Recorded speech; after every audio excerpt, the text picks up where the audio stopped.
નમસ્કાર ખેડૂત મિત્રો, ખેડૂત ભાઈ યુટ્યુબ ચેનલમાં આપનું બધા મિત્રોનું હાર્દિક સ્વાગત છે। મિત્રો, આજે વાત કરીએ એનપીકે ખાતર વિશે। એનપીકે ખાતર કયા સમયે આપવું અને કયા પાકમાં આપવું તેની આપણે વાત કરીશું।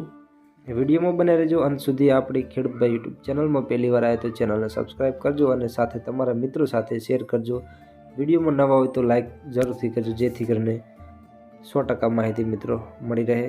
એનપીકે ખાતર વિશે આપણે ઘણા ખેડૂત મિત્રો પૂછે છે, એનપીકે શું છે, કયા સમયે કયું એનપીકે આપવું અને કયા પાકમાં કેટલો ફાયદો થાય છે, એનપીકે ખાતરનો શું ફાયદો છે તેની આપણે વાત કરીશું। તો વિડીયો આખો જોજો, કારણ કે આ માહિતી આપણે 100% સાચી પ્રેક્ટિકલ સાથે આપણે વિડીયોમાં વાત કરીશું, જેથી કરીને બધા ખેડૂત મિત્રોને સાચી માહિતી મળી રહે।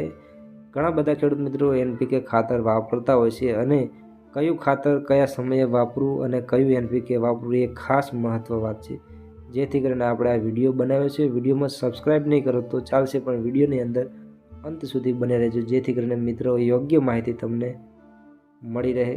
આપણે એનપીકે ખાતર વિશે વાત કરીએ તો ખેડૂત ભાઈઓ, એનપીકે એટલે nitrogen, phosphorus, potash. NPK nitrogen પાકને લીલો અને ઝડપથી વધતો કરે છે। ફોસ્ફરસ મૂળને મજબૂત બનાવે છે અને ફૂલ આવવામાં વધારે મદદ કરે છે। ત્યારબાદ પોટાશ દાણા ભરાવા, ચમક અને રોગ સામે શક્તિ આપે છે। એટલે એનપીકે વગર પાક પૂરતો વિકાસ કરતો નથી। ત્યારબાદ ખેડૂત મિત્રો, કયા પાકમાં આપણે એનપીકે વાપરવું જોઈએ? ઘઉં, જીરું, ચણા, કપાસ, મગ, તુવેર આ બધા પાકમાં વાવણી સમયે આપણે ઉપયોગ કરી શકીએ, અથવા ડીએપી અથવા 12-32-16 આપવું જોઈએ। આ ખાતર જમીનમાં નાખવાથી મૂળ મજબૂત થાય અને પાકની શરૂઆતમાં સારી એવી ઉપજ થાય। 1 એકર દીઠ આશરે 40 થી 50 કિલો પૂરતું છે એ યોગ્ય નાખવું આપણે। વૃદ્ધિ અવસ્થામાં એનપીકે જ્યારે પાકના 20 થી 30 દિવસનો થાય ત્યારે પાકને લીલાશ અને વૃદ્ધિની જરૂર પડે છે। એ સમયે 19-19-19 અથવા 20-20-20 સૌથી ઉત્તમ છે। ફોલિયર સ્પ્રે માટે 5 થી 10 ગ્રામ પ્રતિ લીટર પાણીમાં। આ ખાતરથી પાંદડા મોટા થાય અને છોડ મજબૂત બને।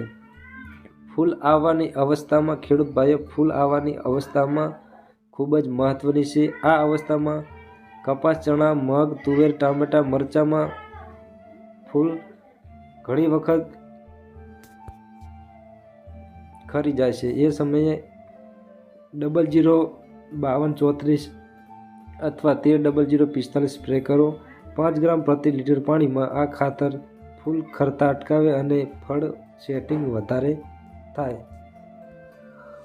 દાણા અને ફળ ભરાવા, જ્યારે દાણા અથવા ફળ ભરાવાની શરૂઆત થાય ત્યારે પાકને પોટાશ વધારે જોઈએ। એ સમયે 00-00-50 એસઓપી સૌથી બેસ્ટ છે। 5 થી 7 ગ્રામ પ્રતિ લીટર પાણીમાં।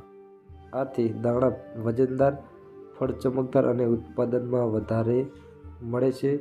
ત્યારબાદ પાક મુજબ આપણે વાત કરીએ તો ઘઉંમાં ડીએપી 19-19-19 એસઓપી, જીરુમાં 12-32-16 19-19-19 એસઓપી, કપાસમાં 20-20-20 13-00-45, ચણા અને મગમાં ડીએપી એમપીકે